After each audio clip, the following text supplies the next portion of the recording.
Ora, excelentíssimo Senhor Presidente da Comissão de Educação e Ciência, excelentíssimos senhores deputados, caras senhoras, caros senhores, gostaria desde já, em nome da Fundação Belmiro de Azevedo, agradecer a oportunidade de utilizarmos este espaço para fazer esta apresentação deste nosso estudo.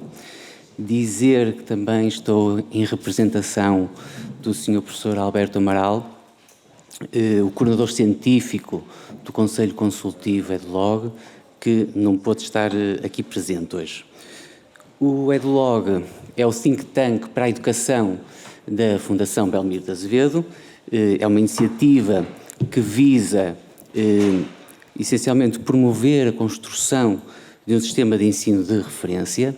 Abrange todos os níveis de ensino, desde o ensino básico ao ensino superior, mais recentemente também orientado para uma área que é a educação em creches, sempre focado em questões de equidade.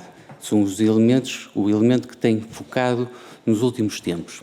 E a equidade vista não só enquanto acesso, mas também enquanto sucesso e permanência no sistema educativo. Os estudos que têm realizado têm sido de caráter mais amplo e este em particular, digamos que é mais granular e vai ao nível do município. Este estudo será hoje apresentado, tem o título da desigualdade social à desigualdade escolar nos municípios de Portugal e teve como objetivo calcular indicadores que evidenciem como as desigualdades nos resultados escolares dos alunos estão fortemente associadas a diferenças nas condições socioeconómicas das famílias.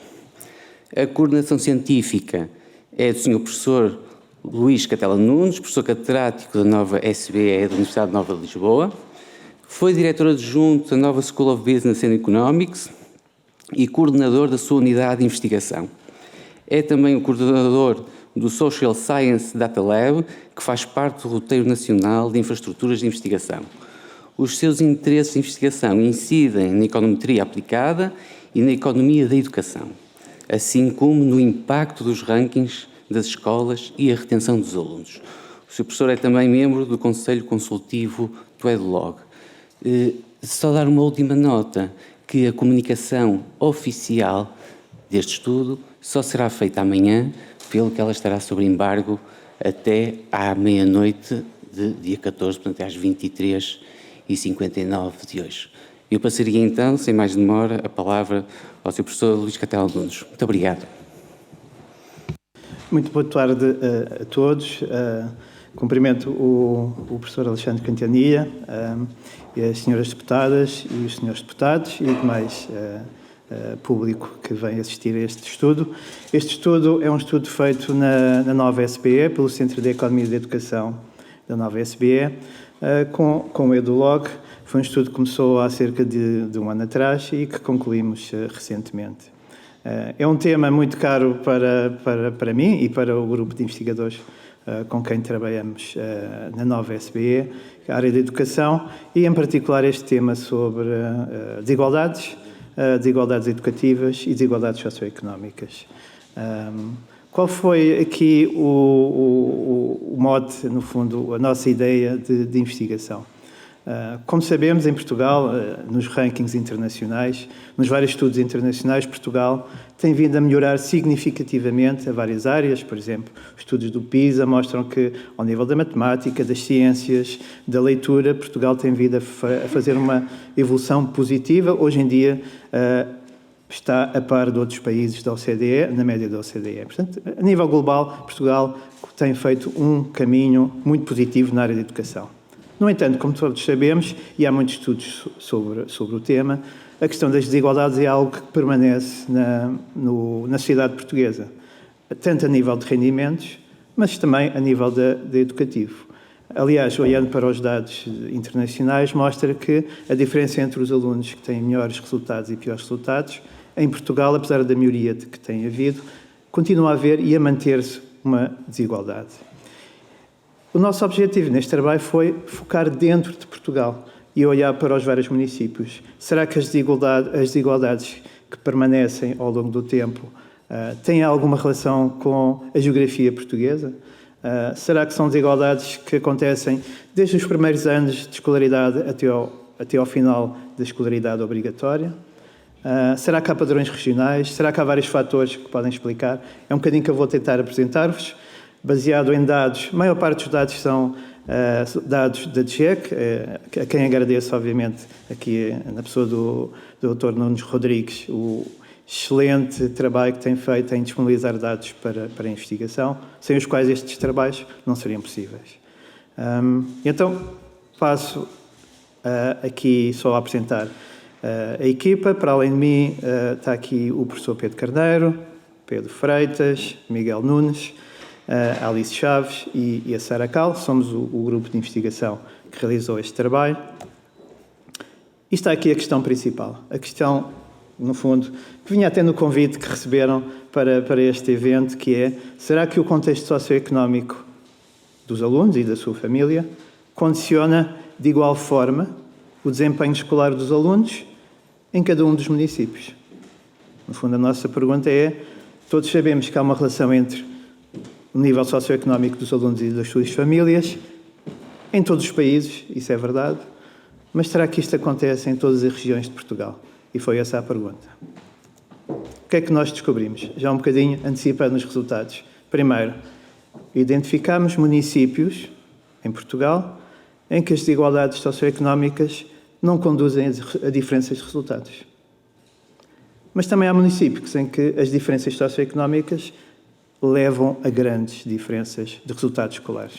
E nós mostramos, todos os dados vão estar no portal do EduLog, no EduStat, e, portanto, é possível qualquer pessoa, consultar o município da sua escolha e ver exatamente estes resultados que vamos apresentar aqui. Eu vou dar alguns exemplos, porque nós temos 278 municípios em Portugal, não há tempo para falar de todos. Outra questão: será que alunos com as mesmas condições socioeconómicas têm os mesmos resultados escolares? Quer vivam, por exemplo, em Lisboa, em Campo Maior, em Ponte de Lima. Será que o sítio onde os alunos vivem faz diferença? Mesmo com a mesma condição socioeconómica? E vamos dar uma resposta que é: o local faz diferença. O sítio onde os alunos vivem faz diferença. Que dados é que usamos? Usamos dados de 278 municípios, todos os alunos que estão em escolas públicas e privadas. O nosso objetivo é medir desigualdades para todos os alunos, não estamos aqui a excluir apenas os alunos só das escolas públicas, temos todos os alunos de Portugal, do ensino básico e secundário, desde 2007, 2008, que é quando existem dados, até 17, 18, um pouco antes da pandemia. Depois a questão da pandemia eu falarei mais no fim, as questões que se levantam. Os fontes de dados são a DGEC e também utilizamos dados do estudo da OCDE, o PISA, porque em Portugal dados socioeconómicos que existem para as escolas públicas não têm o mesmo tipo de informação para as escolas privadas. E, portanto, usamos dados internacionais de uma amostra internacional em que esses dados são recolhidos de caracterização dos alunos que também estão nas escolas privadas. Muito bem. Como é que caracterizamos primeiro os resultados dos alunos? Classificações em exames ou em provas nacionais no final de ciclo, no final do primeiro ciclo, segundo ciclo, terceiro ciclo, e também indicadores de percurso escolar até ao 9º ano ou até ao 12º ano. Esses são os indicadores que nós vamos apresentar.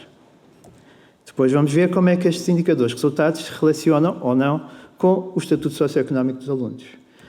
Aqui usamos os dados que existem nas bases de dados da DGEC, em que existem caracterização, por exemplo, sobre o nível de escolaridade do pai, da mãe, se o aluno tem apoio social escolar ou não tem, e uma série de outros indicadores que permitem aqui ter um indicador de estatuto socioeconómico de cada aluno em Portugal.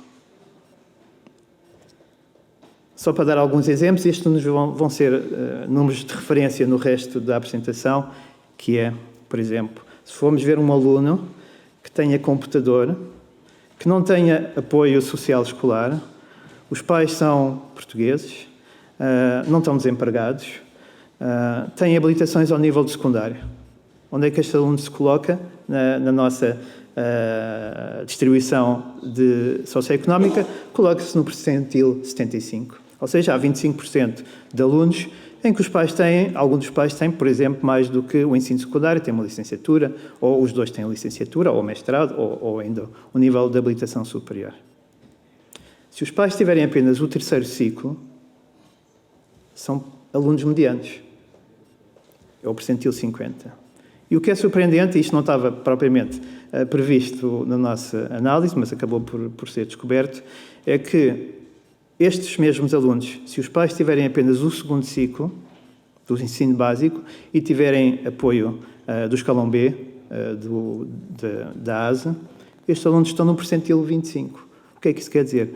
Que há 25% dos alunos, neste conjunto de alunos, de milhões de alunos que nós analisamos neste período temporal, que têm pais com educação que não chega aos dois pais terem o segundo ciclo.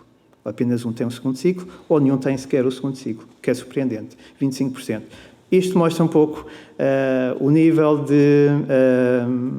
de contexto socioeconómico de muitos dos nossos alunos. Aliás, se formos comparar o contexto socioeconómico dos alunos em Portugal com outros países, alunos de contexto socioeconómico baixo, como nós, ao nível da OCDE, encontramos muito poucos. Se calhar estamos ao nível da Colômbia, da Turquia, do México, mas estamos muito longe de outros países europeus, por exemplo. Ou seja, o conjunto de alunos com níveis socioeconómicos baixos em Portugal realmente é muito grande.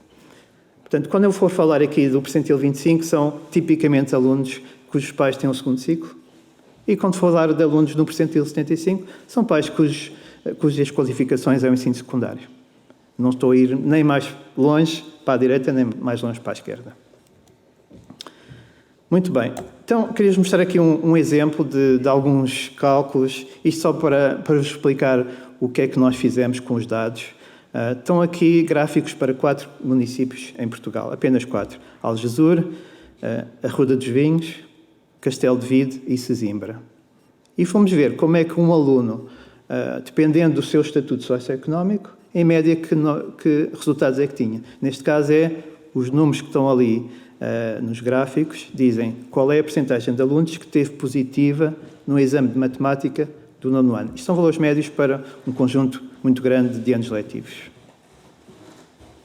E, obviamente, como é possível ver, à medida que o índice ou o percentil do socioeconómico dos alunos em qualquer um dos concelhos aumenta, os alunos, em média, têm melhores resultados. Há mais alunos com notas positivas. Isso era o de esperar.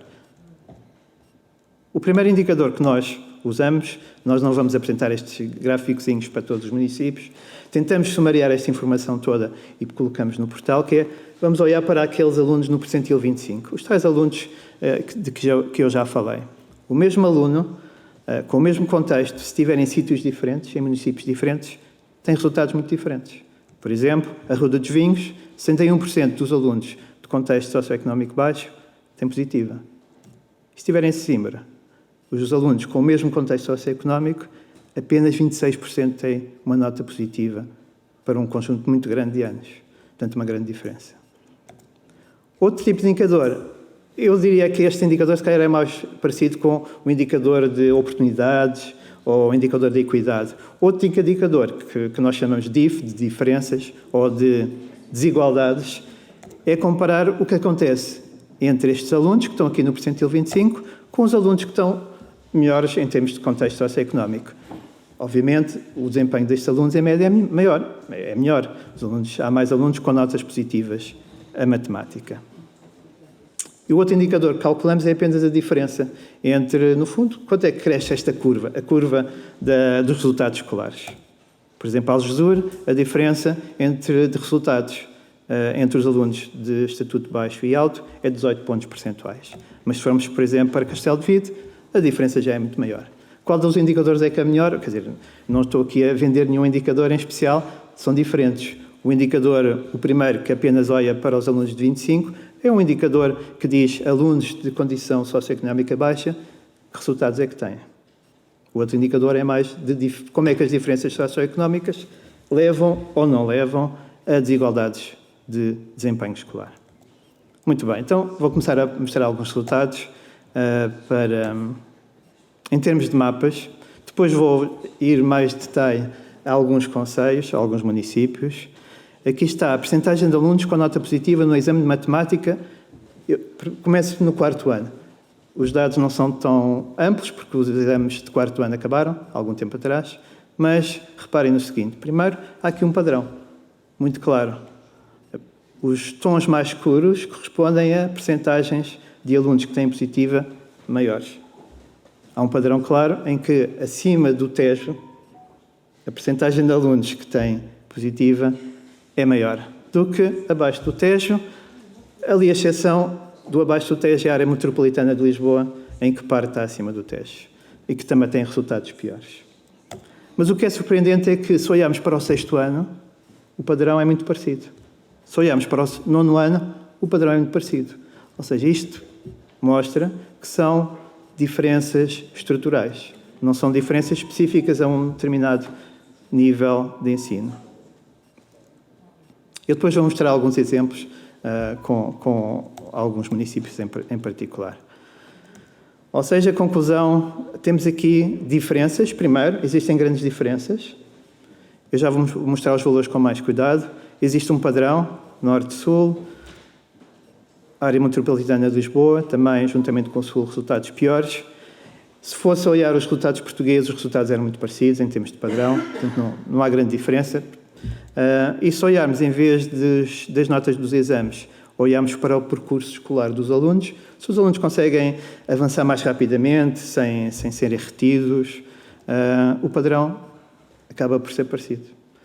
Atingirem o 9º ano com retenções.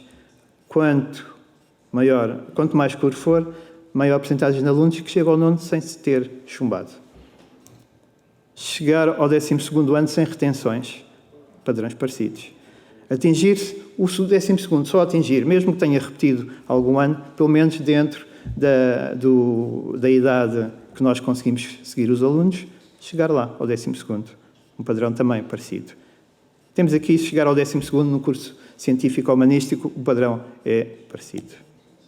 Então, vou dar alguns números. Os números, se não tiverem aqui os vossos municípios de interesse e de origem, depois podemos consultar aqui no portal o município 1 a 1, mas tem aqui alguns casos mais extremos. Fui buscar os casos mais extremos, por exemplo, alunos com nível socioeconómico baixo, portanto, mais uma vez, são aqueles do percentil 25. Que percentagem é que chega ao 9º ano sem retenções? Em Ponte Lima, 71%. Sátão, 71%. Marco de Canaveses, 70%. Quando chegamos aqui à área metropolitana de Lisboa e Alentejo, chegamos aos piores casos. 29% na Amadora, 29% em Lisboa, em Almada, em Setúbal, 28%, Mourão, 22%, atinge o 9º ano sem retenções. E chegar ao 12º ano? Em Monção, Sernancelho, Ponte Lima, valores relativamente altos, acima de 80%. Setúbal, Lisboa, Campo Maior, valores pouco acima dos 40%. Portanto, diferenças muito grandes. Mais uma vez, relembro que são alunos, estou a comparar alunos que têm o mesmo contexto socioeconómico. Estão em sítios diferentes. O outro indicador que tinha aqui mostra, voltando aqui atrás, como é que o estatuto socioeconómico influencia ou não influencia os resultados.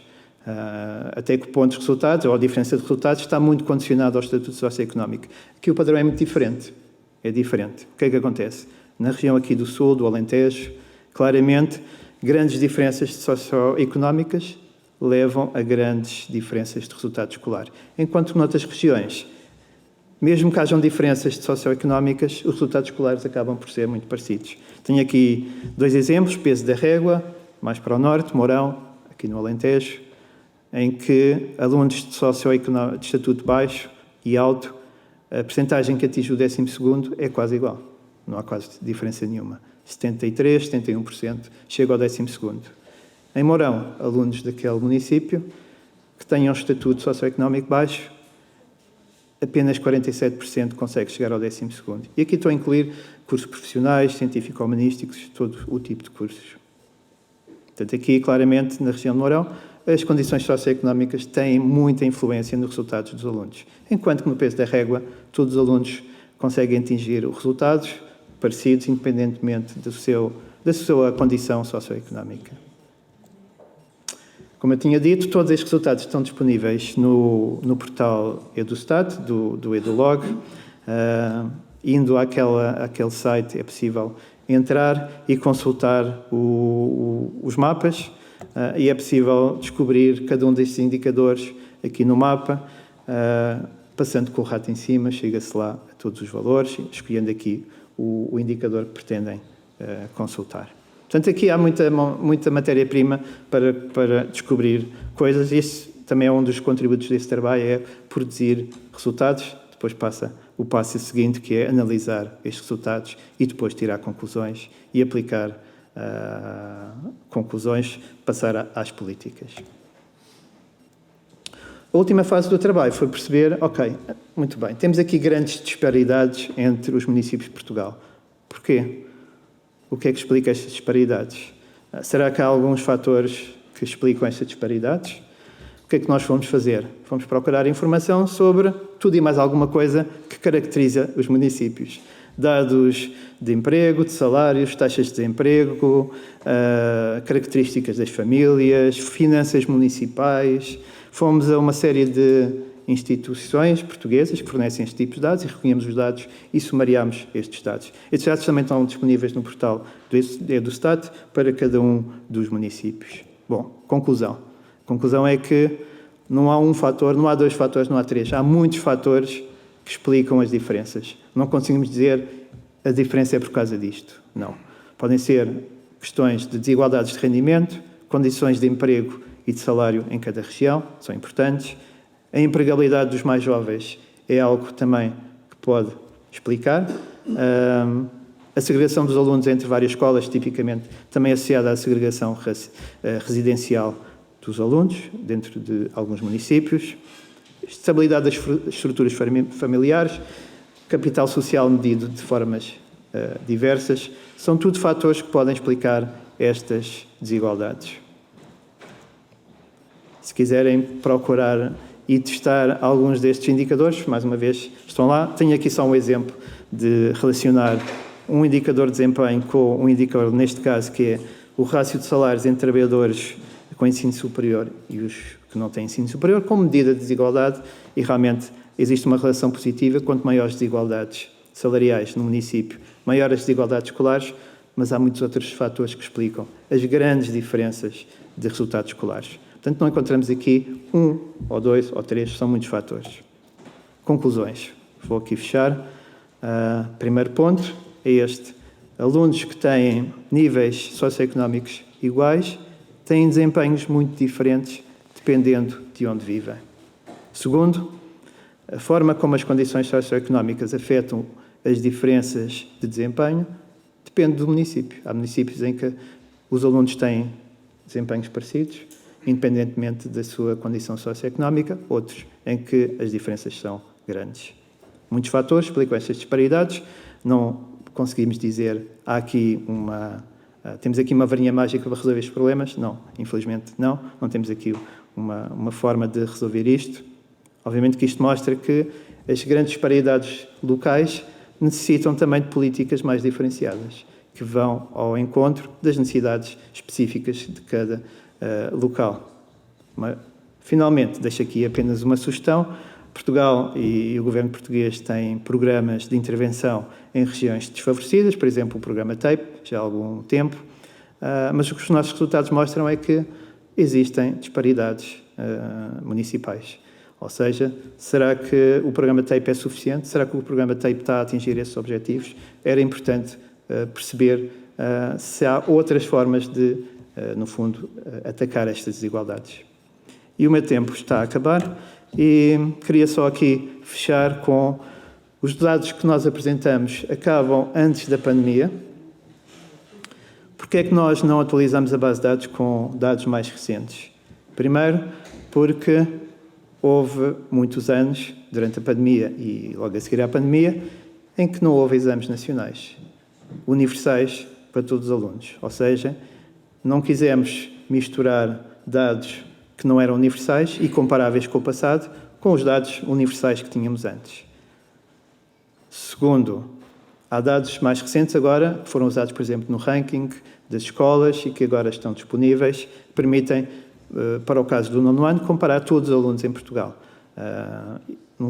Não utilizamos os dados ainda, porque acabaram de ser divulgados. Os dados das estatísticas de educação também estão a ser, no fundo, disponibilizados neste momento. Será o próximo passo, mas o que os dados mostram é que os atrasos das aprendizagens parecem ser grandes. O que é que isso significa em termos de desigualdades? É uma questão a ver. Outro estudo que nós usamos e que vai dar resultados em 2023 é o PISA 2022, em que comparamos Portugal com outros países. Aí vão haver dados, não de uma amostra, não da população, mas de uma amostra, mas infelizmente temos estado à espera de resultados e de dados para saber o que é que aconteceu após a pandemia. E, infelizmente, os dados que temos hoje em dia não são suficientes para aferirmos ainda o que é que temos em termos de realidade, em termos de desigualdades, em termos de recuperação de aprendizagens. E era tudo o que vos tinha para apresentar. Muito obrigado e fico ao vosso dispor para qualquer esclarecimento. Bem, muito boa tarde a todos. Eu gostava de começar por agradecer a vinda da EduLog ao Parlamento e poder partilhar connosco os resultados deste estudo. Agradecer também a presença de vários deputados da nossa Assembleia da República e das pessoas que tiveram interesse de estar aqui connosco para olhar para estes dados e pensar um bocadinho sobre eles.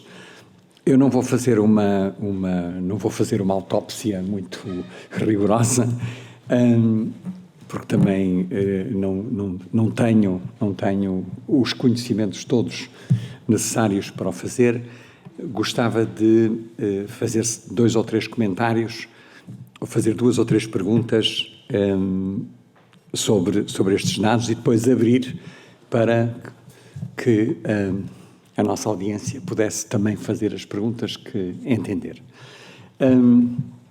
Eu gostei muito das 2 perguntas iniciais, quer dizer, o que é que motivou o vosso trabalho e porque é que o fizeram, a questão do impacto dos níveis sociais socioeconómicos diferentes no desempenho no desempenho escolar e o facto de haver níveis socioeconómicos iguais que têm efeitos diferentes nos resultados do desempenho. Houve uma questão quando eu estava a olhar para os mapas, que eu fiquei com curiosidade. Aqui, o que acontece o que faz a diferença entre os meios essencialmente urbanos grandes e os meios rurais era uma curiosidade muito grande que eu tinha, não é? Quer dizer, perceber o que é que, por exemplo, em Lisboa, que é um meio urbano grande, ou no Porto, ou mais pequenos, mas em Braga ou Coimbra, o que é que acontece dentro desses meios urbanos? Porque a ideia que eu tenho é que faz muita diferença aquilo que é o meio rural daquilo que é o meio urbano, e se calhar há muito mais diversidade dentro do meio urbano do que a gente poderia pensar só colocando tudo, tudo junto nesse meio.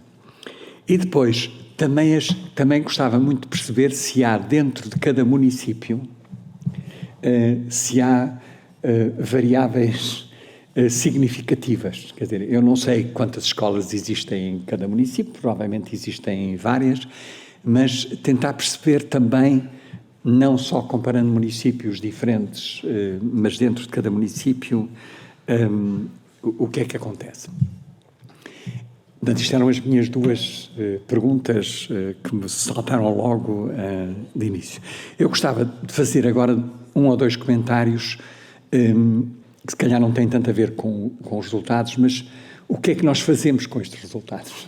Para que é que isto serve? Não é? Quer dizer, depois de obtermos estes dados, a pergunta que se põe num Parlamento é o que é que nós fazemos, quais são as consequências políticas que têm que ser adotadas para lidar com estes resultados. E há sempre duas formas de olhar para isto, quer dizer, nós devíamos investir naqueles que mais precisam ou fortalecer aqueles que já têm níveis altos para os encorajar a desenvolver, e aí as diferenças políticas são grandes, como a gente sabe, neste processo.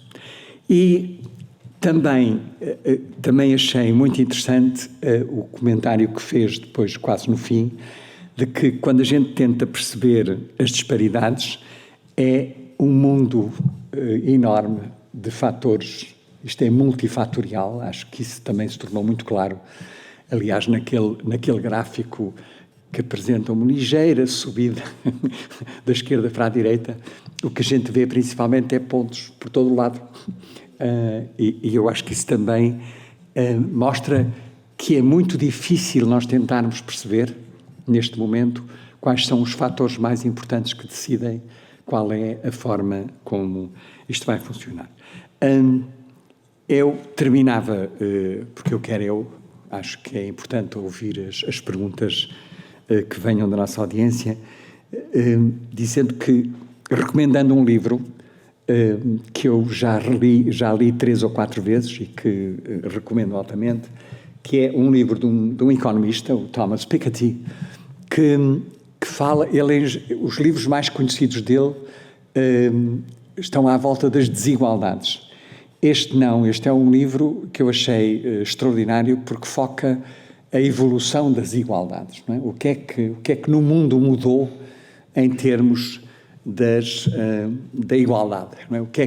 Quais foram os progressos que nós fizemos nesse aspecto? E tem um capítulo enorme sobre a questão da educação e gráficos também fascinantes. Para mim, um dos gráficos que mais se calhar não me surpreendeu assim tanto como isso, mas é um gráfico que a gente quem está na área da ciência, acha que um gráfico desta natureza deve ter dados falsificados, nada está numa linha reta desta maneira, mas isto são dados também baseados em resultados e medições, e que têm a ver com o impacto que digamos, o salário parental, ou aquilo que é o que os pais trazem para casa, o efeito que isto tem nos Estados Unidos sobre aqueles que conseguem chegar à universidade.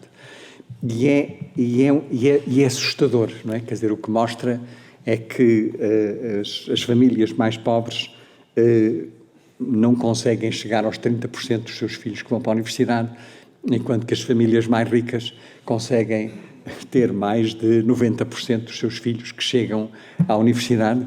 Não me espanta que isto seja assim nos Estados Unidos, mas são dados que eu achei... Não estava à espera de uma diferença tão grande.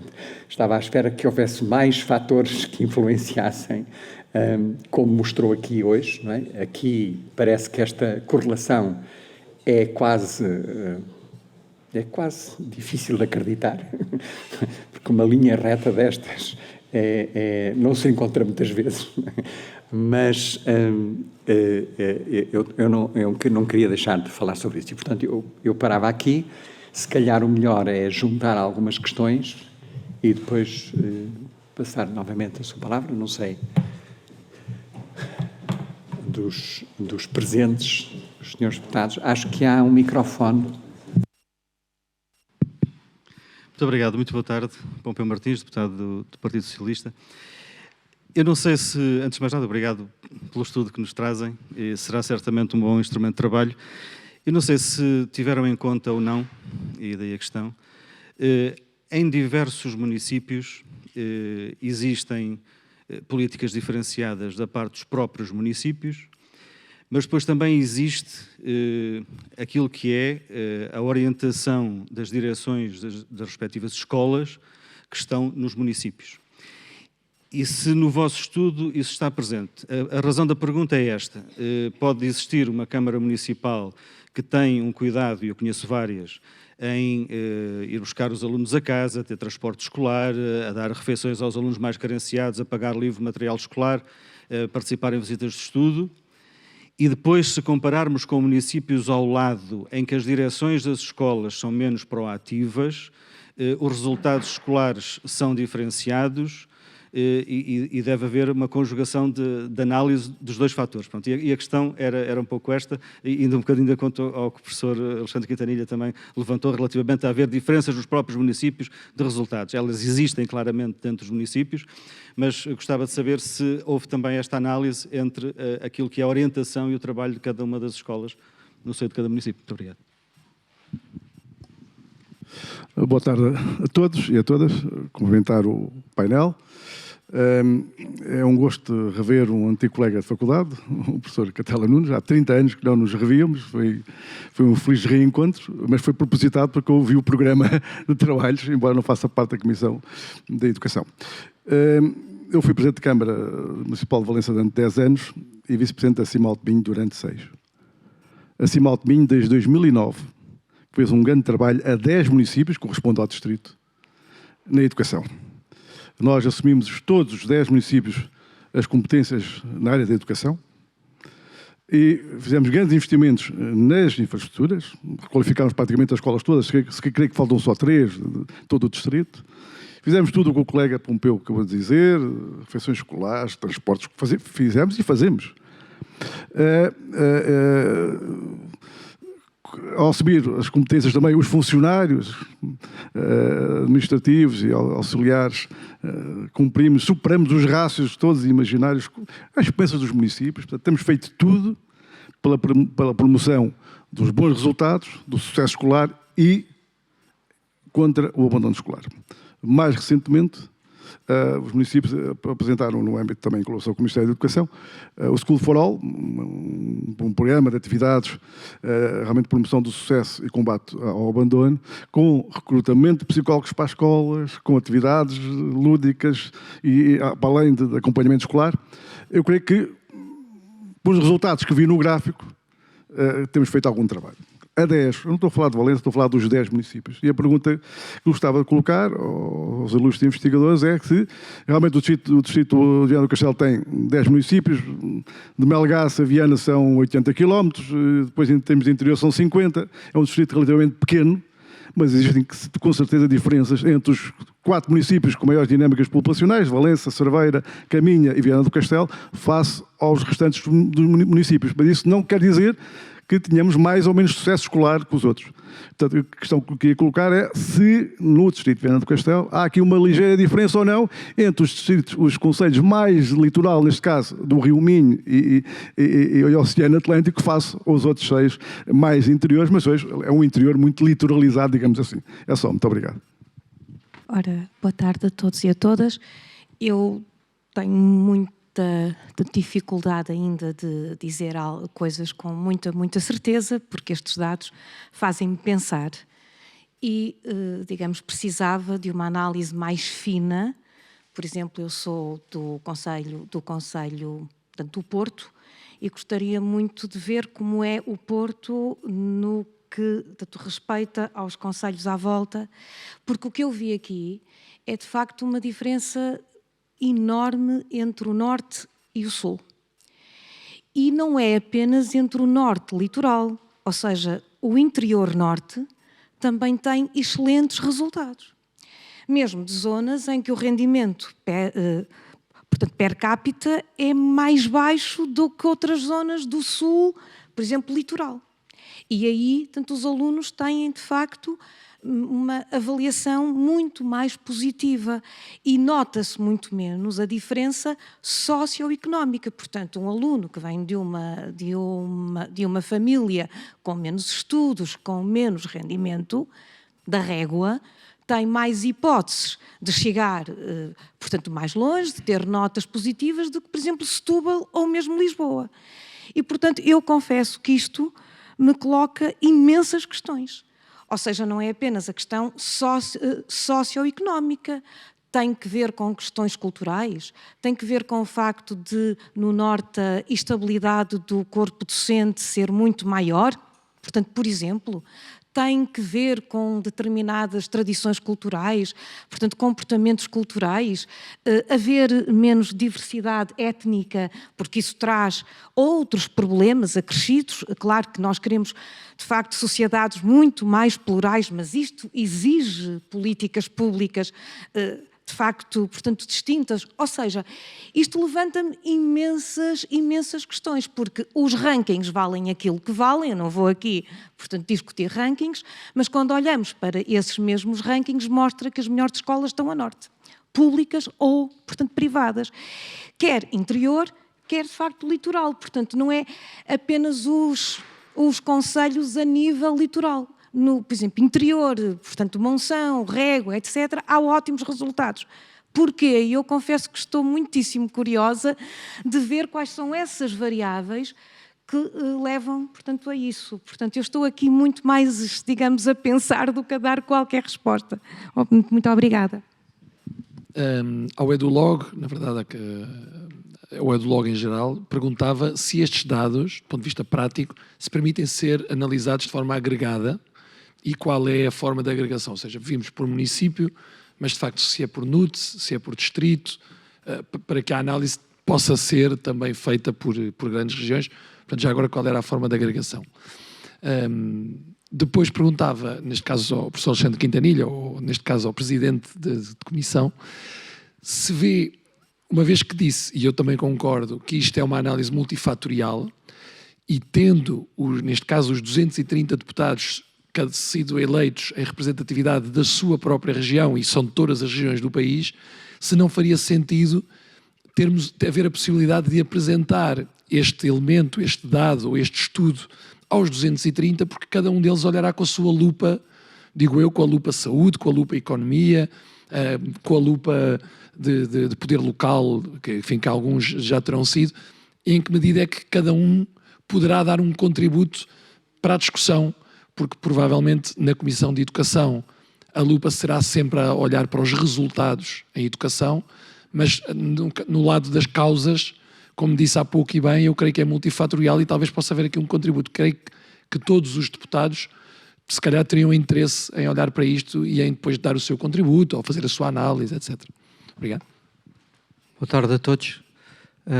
Antes de mais, dar os parabéns e dar aqui uma nota do grande interesse que tem este tipo de trabalhos para os técnicos da educação e para quem trabalha na educação neste país. Enfim, este tipo de estudos e este tipo de investimento é determinante. Falo enquanto técnica da educação, do enorme interesse deste tipo de dados. Mais do que uma pergunta, em primeiro lugar, era aqui uma constatação relativamente a um dos slides que apareceu, que tinha 4 municípios, um deles a Ruda dos Vinhos, e chamar aqui a atenção que é um município com características muito próprias em termos da oferta educativa, porque temos 4 centros educativos e temos um colégio com associação, enfim, eu penso que não sei se haverá mais municípios que tenham estas características em termos de ofertas, mas para chamar a atenção, os dados realmente destacam-se relativamente aos outros, mas efetivamente, e discutíamos isso aqui, é um município que tem características especiais. Por outro lado, questionar as razões e o interesse que poderia ter também termos aqui dados sobre as regiões autónomas, Madeira e Açores, que, como sabem, têm características muito específicas também. Muito obrigado mais uma vez.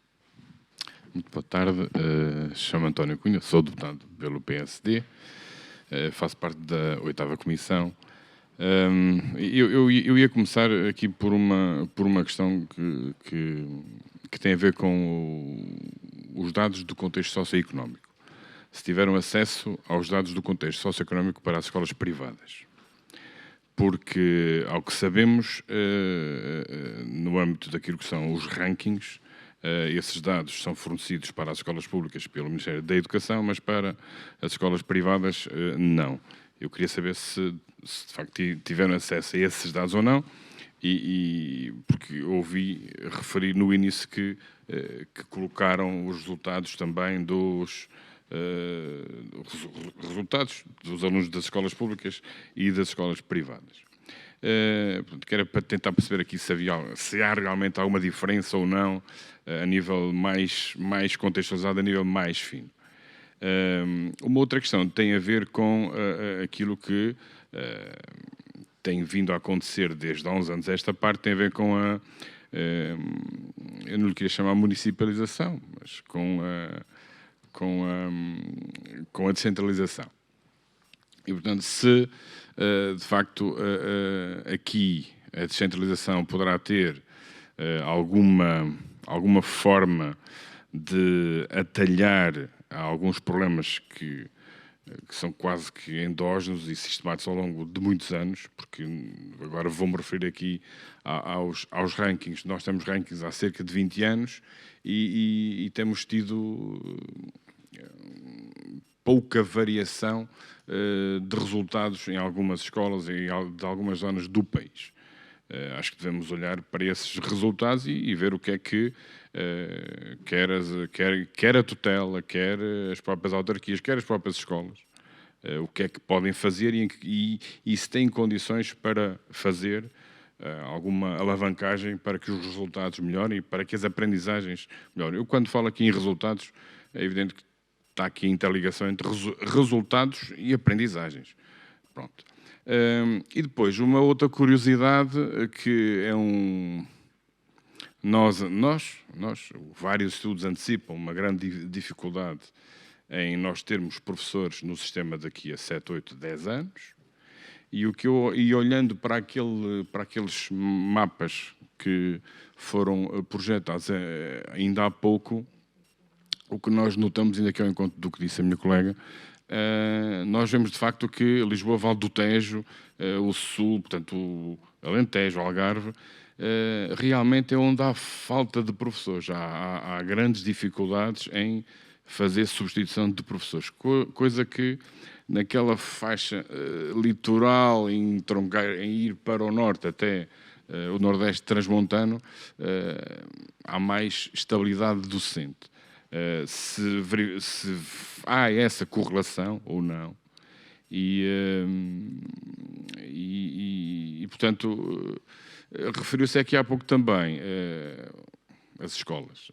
Eu fui diretor muitos anos e estive na gestão de um grande agrupamento durante alguns anos e eu acho que qualquer diretor trabalha com as ferramentas que tem.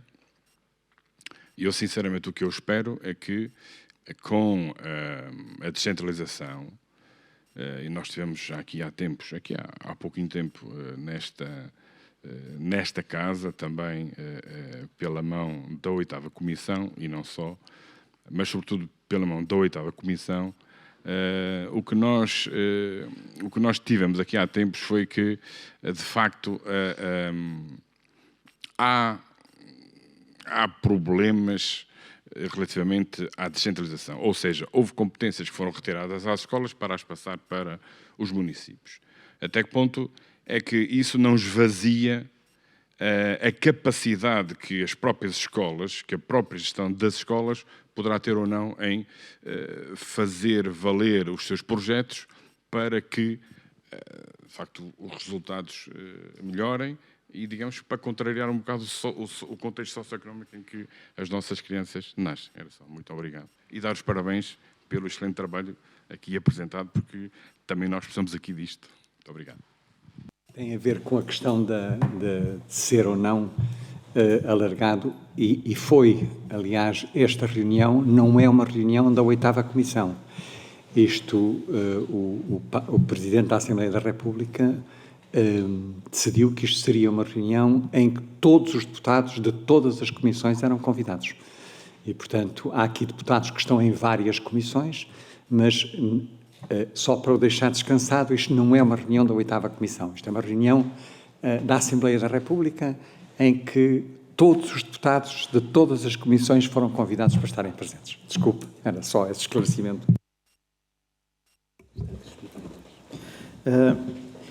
Eu acho que não vou conseguir responder às perguntas todas, até porque há perguntas que eu não sei responder. Mas se houver aqui alguma pergunta, o Daniel também foi aqui tomando nota de alguns pontos. Indo mais a questões metodológicas, há este ponto importante que é, realmente em Portugal, dados socioeconómicos dos alunos nas escolas privadas não são recolhidos. E nós não tivemos acesso a isso porque esses dados não existem, de facto. O que é que nós fizemos? Para poder aferir o nível socioeconómico dos alunos e perceber os seus resultados dos alunos das escolas privadas, fomos usar os alunos que estavam na amostra do PISA, nos vários anos em que o PISA foi feito em Portugal, o estudo internacional da OCDE. E, portanto, a partir dessa amostra conseguimos, no fundo, encher os buracos do estatuto socioeconómico dos alunos, dados socioeconómicos que não existem para esses alunos. Mas, tipicamente, os alunos que estão em escolas privadas, em Portugal, são alunos de estatuto socioeconómico mais alto.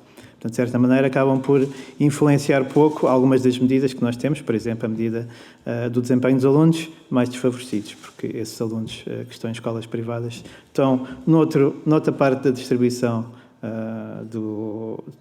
dos rendimentos, das habilitações dos pais, etc. Portanto, foi esta a volta que demos. Depois, questões mais de resultados em particular. Realmente, eu não sei de cor. São 278 municípios, são muitas regiões em Portugal, há muita diversidade. Realmente há a questão do norte, do sul, o litoral, o interior. Não consigo responder assim a todas as perguntas, mas isso também é um dos resultados deste trabalho, que é dar matéria-prima para quem quiser depois explorar as suas regiões e perceber o que é que se passa no município, nos municípios adjacentes, porque é que há diferenças e explorar. Havia uma pergunta sobre, temos informação sobre, dentro dos municípios, alguns outros tipos de dados. Os dados que nós temos são os dados que existem, por exemplo, dados sobre políticas das escolas ou das direções.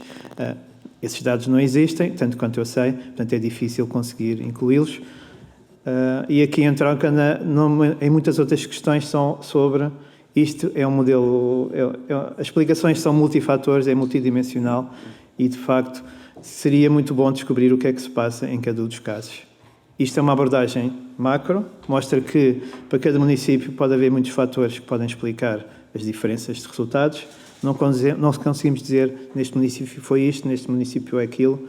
Mas, por exemplo, o caso da Ruda dos Vinhos, é verdade, é um caso particular em termos de oferta escolar da rede, é uma rede escolar muito diferente de outros municípios, em que há uma escola secundária com contrato de associação e depois outras escolas, e também tem escolas do ensino básico, e depois há escolas públicas do ensino básico. E realmente é um município em que os resultados dos alunos mais desfavorecidos é bastante bom, comparativamente com outros municípios, isso é verdade. Mas não estou a dizer aqui que esta é a explicação única ou é a varinha mágica para resolver os problemas em todos os municípios. De facto, nesse município há uma experiência positiva, há resultados bons. Será que isto funciona noutros municípios? Não consigo dizer isso, obviamente, não é? A questão dos contratos de associação, obviamente, que é um tema importante, até que ponto haver ou não haver mais liberdade de escolha, é um tema que não vim para aqui discutir esse tema, obviamente, mas é um tema importante que merece ser discutido, mas não queria entrar nessa discussão hoje. A questão da densidade populacional ou dos centros urbanos, realmente encontramos centros urbanos em que alunos desfavorecidos têm muitos maus resultados, como a região metropolitana de Lisboa, Amadora, Lisboa, Almada, Setúbal, enquanto noutros centros urbanos, como na região do Porto, os alunos têm resultados bastante melhores. Portanto, a questão de ser urbano ou não urbano, claramente não é um fator explicativo. Tem que haver outros fatores por trás disso. Podem ter a ver com muitos outros fatores. E a resposta é: não sei. Há muitas outras explicações para essas diferenças. Portanto, não é apenas o ser urbano ou ser zonas mais rurais. E, aliás, zonas rurais também, zonas rurais do centro, do sul e do norte, que acabam por ter densidades populacionais parecidas, os resultados são muito diferentes também. Portanto, não é apenas a única explicação. Realmente, o fator espacial aqui parece estar aqui a fazer alguma diferença. Quando olhamos para aqueles mapas, vemos claramente uma diferença entre norte do Tejo e sul do Tejo, que pode estar associado a questões também culturais, para além de outras questões. Em termos de algumas outras questões mais importantes, os dados que existem são dados agregados a nível do continente, ao nível das NUTS 2, das NUTS 3 e depois dos municípios. Portanto, é possível desagregar e agregar como preferirem. Portanto, esses dados existem de forma mais agregada, para uma análise mais macro.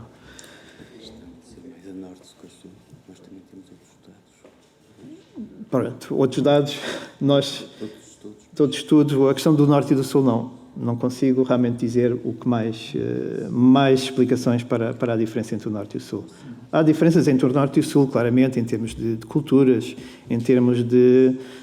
há muitos outros fatores que nós não incluímos, como a questão dos professores, a questão das escolas, da qualidade das escolas, a qualidade do professor. Obviamente que isso é um papel fundamental que todos os que trabalham na área da educação sabem. O professor faz a diferença e, portanto, até que ponto o professor e a escola têm um papel importante em apoiar os alunos mais desfavorecidos? Certamente que sim. Portanto, isso será um fator importante. Não temos aqui, obviamente, não entramos aqui dentro da qualidade das escolas e na qualidade dos professores. Até que ponto isso é um fator ou não é? Poderá ser, não entramos nesse detalhe. Sim. Ainda sobre este tema do Norte e do Sul, na globalidade, nós temos no EdLog, no conjunto de projetos que temos desenvolvido, temos sinalizado isso, temos identificado esta situação. Já identificamos um pouco na questão do ensino profissional, fizemos um sobre os estudantes nacionais e internacionais no acesso ao ensino superior, identificamos isso. E, de facto, quando olhamos um pouco, como a senhora deputada há pouco estava a dizer, quando olhamos para os rankings, vemos aqui uma faixa, claramente, de diferenciadora dentro do continente. Não sabemos, em particular, informação sobre isso. Este estudo, em particular, vem mais uma vez evidenciar essa realidade. Sabemos, por estudos que fizemos do acesso ao ensino superior, que o Norte tem muito mais pressão em termos do acesso ao ensino superior do que a região Sul, ou a região de Lisboa. Temos só uma universidade, ao contrário daqui. Estou a falar de universidade pública, naturalmente, tem uma pressão maior em termos dos alunos, a região do Porto, não é? Recebe um conjunto de alunos. Acreditamos que isso levou à necessidade das escolas terem outro tipo de pressão e de desenvolvimento, mas o que nós temos visto nos vários estudos que temos desenvolvido é que isso acaba por acontecer, esse desequilíbrio, mas ainda não conseguimos, de facto, sinalizar, e curiosamente este, mais uma vez, vem mostrar essa diferenciação, mas também para nós é prematuro tirar conclusões a partir daí, naturalmente. O que eu quero dizer é que é um padrão que nós temos vindo a assistir. Havia uma questão também sobre a questão da falta de professores. Até que ponto a falta de professores explica estes resultados? Pode ser uma pergunta. A minha resposta será que não. Nós estamos a usar a informação já há vários anos atrás, mais de uma dezena de anos atrás, em que o problema da falta ou da escassez de professores ainda não era evidente nas escolas em Portugal. Mas pensando no futuro, obviamente que isso é um desafio muito grande, porque no outro estudo que fizemos para o Ministério da Educação, nós mostramos que vai ser necessário recrutar um número muito grande de professores nos próximos 10 anos, muito maior do que o número de licenciados e mestres que estão a sair dos cursos de educação. É um problema que acontece já hoje, porque, como sabem, o número de professores que se estão a aposentar está a aumentar de mês para mês. Portanto, isso era claramente algo que saiu do nosso estudo. As necessidades de recrutamento de novos professores já estão a aumentar e vão aumentar durante os próximos 10 anos. E aqui, realmente, o dilema é que, olhando para estes mapas e para estes resultados, vemos que regiões como a área metropolitana de Lisboa ou a região do Alentejo são zonas problemáticas em termos de dar oportunidades a alunos mais desfavorecidos, em que, obviamente, o professor poderá fazer aí toda a diferença. Mas, havendo dificuldade de recrutar nestas duas áreas, pelo menos na área metropolitana de Lisboa tem o problema do custo de vida, o custo da renda, vai ser muito difícil, sem medidas adicionais, atrair professores para esta região. Portanto, vão ter que ser pensadas políticas para atrair novos professores para esta região. Como fazê-lo? É um problema, é um desafio. A zona do Alentejo, o Ministro da Educação também referiu recentemente que é uma das regiões que pode haver também falta de professores. Portanto, a questão coloca-se realmente, há aqui uma coincidência. As regiões em que os alunos mais desfavorecidos mais precisam de apoio, porque neste momento estão atrás, são também as regiões onde vai ser mais difícil recrutar professores. Portanto, realmente é uma questão urgente para o futuro da educação e não é uma questão para daqui a 7 anos ou 9 anos, é uma questão já importante. E penso que ficava por aqui. Tenho todo o gosto depois em dar mais informação sobre o estudo. O EduStat também está disponível para todos e agradeço muito os vossos comentários. E se não respondi a alguma pergunta, peço imensa desculpa, mas de certo que tenho todo o gosto em depois comunicar convosco e tentar fazer, ou tentar encontrar respostas que nem sempre existem. Obrigado.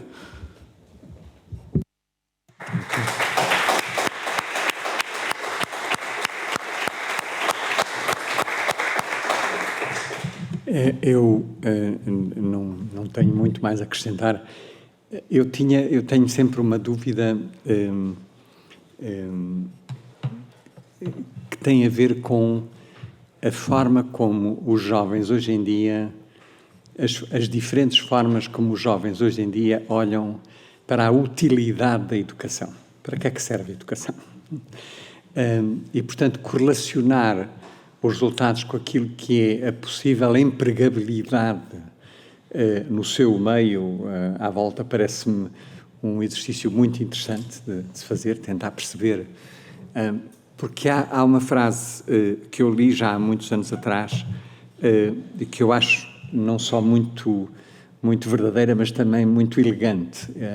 Dizia um jornalista em inglês que foi viver para Chicago que a função principal da educação é transformar espelhos em janelas. E eu acho esta definição da educação das coisas mais elegantes que eu já ouvi, porque muitas vezes eu tenho a sensação que a educação não faz isso. A questão de que a educação devia estimular a curiosidade, devia estimular a imaginação, devia estimular o desejo de arriscar, o desejo de entrar em áreas desconhecidas e por aí fora. Eu acho que há muitas situações em que faz quase o oposto disso. E, portanto, perceber até que ponto é que neste estudo a forma como os jovens do segundo, quarto e do 9º ano vão alterando a sua visão de para que é que serve este tempo na escola. Acho que seria fascinante perceber, não é? Quer dizer, se as pessoas começam a perceber que há outras coisas na vida que também são tão importantes do que portanto, para mim isso é uma dúvida enorme que eu tenho, não tenho respostas, acho que é muito difícil encontrar respostas, mas acho que o vosso trabalho faz parte daquilo que é acumular os dados necessários para nós, a pouco e pouco, irmos percebendo, se calhar, melhor os fatores envolvidos, e por isso eu também queria agradecer a vossa disponibilidade para vir aqui trazer os vossos dados. Já perceberam que há muito mais perguntas do que respostas neste momento, mas isso também é bom. A gente sai daqui com mais curiosidade e, portanto, queria agradecer também a vossa presença aqui e a presença de todos que aqui estão connosco. Muito obrigado. Muito obrigado. Boa tarde.